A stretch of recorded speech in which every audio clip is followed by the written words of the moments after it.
Hello guys, mambo vipi? Karibuni tena kwenye channel yangu. Kama wewe ni mgeni hapa, karibu sana na please usiondoke bila kusubscribe. Kama utapenda video hii pia usiache ku-like, inasaidia sana kwa channel yangu. So leo naletea video nyingine, jinsi ya kutengeneza paste ya kupikia. Hii ni nzuri sana kwa wale wavivu kama mimi, wa kuandaa vitunguu saumu wakiwa wanapika. So utaandaa vitunguu saumu vyako kwa wingi unaotaka wewe, pia utaandaa na tangawizi. Hapa sasa unatakiwa kuwa na vitunguu saumu vingi kuliko tangawizi. Yes, kwa unatakiwa na vitunguu saumu vingi kuliko tangawizi. Baada hapo utaviweka kwenye jagi lako la blender, then utaweka mafuta kiasi. Ukishaweka mafuta utaweka chumvi pamoja na vinegar kwa pamoja. Unaweza kuweka kwa pamoja ama ukaweka baadaye ukishasaga. Lakini nzuri zaidi uweke ili vijichanganye vizuri kwa pamoja kwenye blender. Baada ya hapo sasa utaanza tu kusaga. Utaanza kusaga kama hivyo. Kama blender yako haina nguvu sana, unaweza ukavilainisha pembeni kwenye kinu, vile vinu vya kutwangia vitunguu saumu vile. Alafu ukahamisha sasa kwenye blender, ukaweka na mafuta na hivyo vitu vingine kwa ajili ya kuvilainisha zaidi. Lakini kama blender yako ni heavy duty, you are good to go. Unaweza tu ukasaga moja kwa moja kama mimi nilivyofanya. So utasaga vizuri.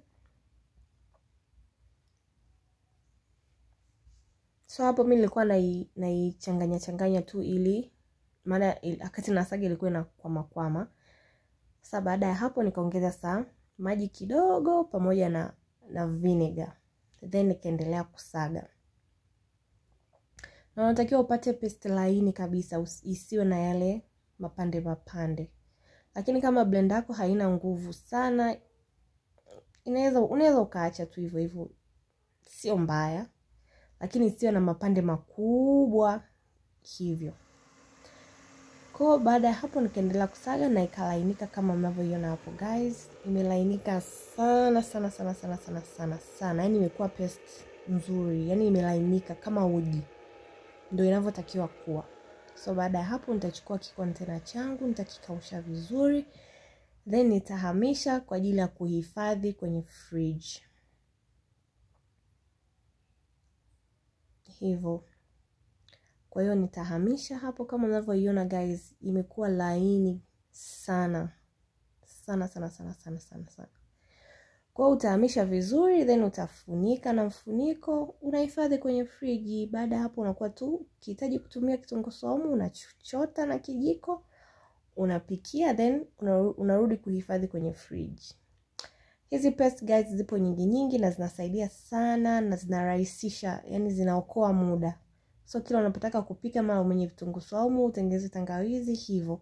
Zipo paste nyingi kama mtapendelea, mnaweza mkaniachia comment hapo chini ni paste gani nyingine mnataka niwaletee. Kuna green paste, kuna garlic paste, kuna ginger paste. Paste ziko nyingi. Hii leo tulotengeneza ni ginger and garlic paste. Yes, yani paste ziko nyingi kwa ajili ya kupikia. Kwa hiyo kama mmependa video hii mnaweza mkacomment hapo chini ni paste gani nyingine niwaletee. Yes guys, kama mnavyoiona imelainika vizuri kabisa. Yani imelainika mpaka raha yani. Unaweza kutamani kula. Yes, so guys, mpaka kufikia hapa ndo mwisho wa video hii. Kama umependa usiache kulike, inasaidia sana ukuaji wa channel yangu. Kama wewe ni mgeni hapa, karibu sana na please usiondoke bila kusubscribe. Kama umesha subscribe, asante sana. Pia ukisubscribe usisahau kubonyeza alama ya kengele itakayotokea hapo baada ya neno subscribe ili kupata ujumbe mfupi kila ninapoweka videos hapa YouTube. Yes, kwa baada ya hapo guys, utafunikia tu vizuri na kuhifadhi kwenye fridge. Mpaka wakati mwingine, nawapenda sana. Bye bye.